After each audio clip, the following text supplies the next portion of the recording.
Have you ever thought about how important it is to correctly set your note speed? A lot of new players don't really take into account of how much the note speed actually affects your overall performance. So today we're talking about the intricate world of note speed. So when you first start playing a rhythm game, the default speed is usually fine. The notes are pretty spread out, making it manageable. However, as you progress in difficulty, the notes become more dense, prompting the need to adjust your note speed.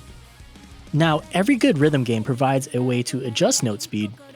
This can be through a multiplier-based system like DDR that's dependent on the song's BPM, or a constant rate system like Project Sekai, where the notes will remain the same speed no matter what song you choose. Now, there are exceptions like Figuros, which lacks speed modifiers but compensates with captivating gameplay. I mean, look at this. Holy shit, that's awesome.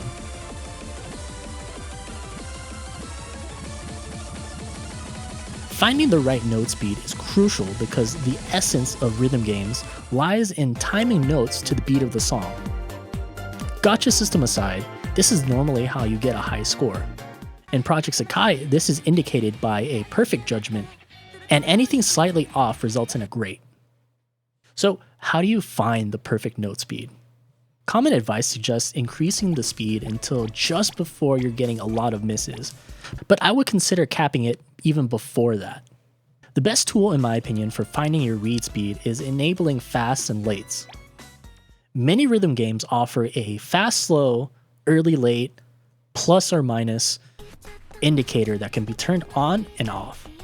Despite people saying it's a bit of a distraction, over time you'll learn to recognize just the colors in your peripheral vision. Now, why is this important?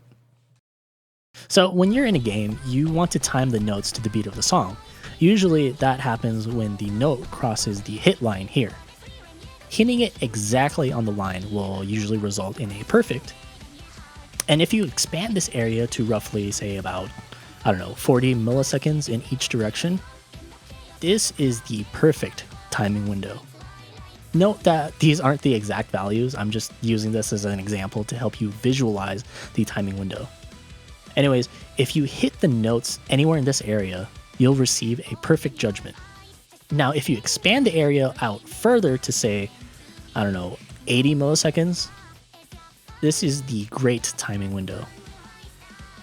Where if you were to hit the notes in these areas, it will result in a great judgment. And finally, depending on if you get a great in the top or bottom window, that'll determine whether it's a fast or late great. So imagine you're playing a song and you pick up a ton of lates. This means you're hitting the notes past the line. And 9 times out of 10, this is the result of having too fast of a note speed.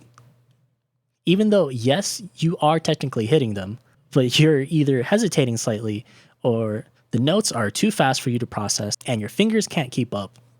And it's the same thing vice versa. If you're getting a ton of fast, it's because your note speed is too slow. The notes are too dense and you're already rushing to hit the next note ahead of the beat. Now, there is no right or wrong note speed. Try experimenting with different speeds on songs that are below your skill level that you're also familiar with. If you're getting a lot of slow greats, slow down your speed a little bit. And if you're picking up a lot of fast, bump up the speed. Personally, I like to have a range of note speeds I play at. It mainly depends on the time of day and how tired I am. I mainly sit around 10.8, but in the mornings or late at night, I'll sometimes drop to 10.5 because my brain just can't keep up. But also another reason on why I would adjust my speed is if I'm playing, say, a new song or something that just has a really confusing pattern that I cannot for the life of me figure out. I'll slow it down to maybe 10.6 and give my brain time to process the notes. And once it finally clicks in my head and my fingers get used to the movements for that section, I'll bring the speed back up to focus on getting perfects again. Even if your timing isn't perfect, what you're looking for is an even spread between fasts and slows.